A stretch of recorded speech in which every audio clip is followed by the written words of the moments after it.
Bonjour tout le monde. Simon Briard, votre stratège de marché principal d'RGO Canada. Donc aujourd'hui, on va parler d'exportation, mais vite parce que ce n'est pas trop important cette semaine à date l'export. Ce n'est pas ça qui drive le marché. Dans le blé, bof, sans histoire. Dans le maïs, un peu faible, mais on s'en fout un peu. Dans le soya, là aussi, c'est faible, mais bon, il y en a quasiment plus à exporter. Ouais, surprise, un petit peu plate dans dans le port. Dans le port, il y a eu des cancellations, donc ça a l'air un petit peu pire qu'est-ce que c'est en réalité. Bon, enfin. Tout le monde, le prix du grain, hein. Ça fly, mon ami, depuis les intentions d'ensemencement, là, autant dans le soya, dans le blé, dans le maïs, là, tendance extrêmement haussière. Encore aujourd'hui, on était à côté sur les limites de 25 cents dans le maïs, donc très, très, très positif. Et là, je me demande, va-tu y avoir un moment donné un renversement? Hein? On se dit jusqu'où ça va aller? Bien, j'ai peut-être des petits indices, OK? Que je vais surveiller. Qu'est-ce que je surveille? Premier signe, peut-être les spreads, OK? Les écarts de prix entre les différentes livraisons. OK? Donc, je regarde le spot, les livraisons immédiates, ça vaut 6,50 $ du boisseau. Et là, si je veux avoir un petit peu plus loin, je vais sur juillet, septembre, décembre.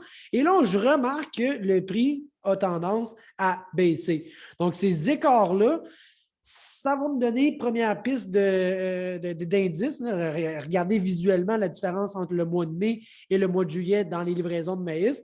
On voit la tendance qui est haussière. Donc, ça me dit qu'il y a une surenchère. Je suis prêt à payer plus cher pour avoir du stock maintenant. Donc, tant que la surenchère va exister, ça va être un signe qui est positif, donc bullish. Et regardez la corrélation entre les contrats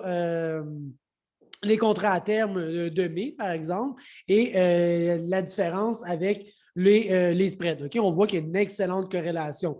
Donc, tant que les spreads ne cassent pas, ça va être difficile de penser que les futurs, donc la référence à la bourse, va casser elle avec. Donc, voici premier signe.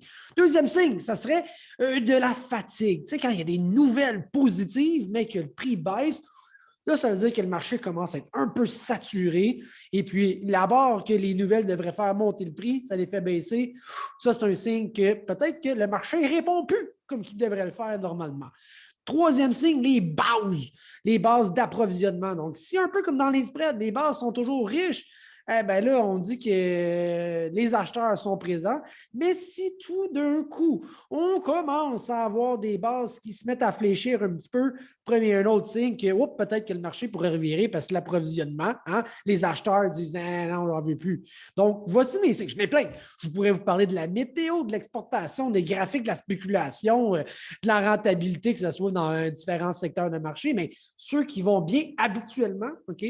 Mes préférés, disons, les spreads, les bases, puis quand le marché est un petit peu fatigué, que les nouvelles qui devraient le faire, aller à hausse ou à baisse, font le contraire, en fait. Et là, ben là, je vais avoir mon petit Sherlock Holmes qui est à la recherche de ces indices-là. Alors voilà pour aujourd'hui. On se reparle plus tard et je vous souhaite une bonne fin de journée. Bye.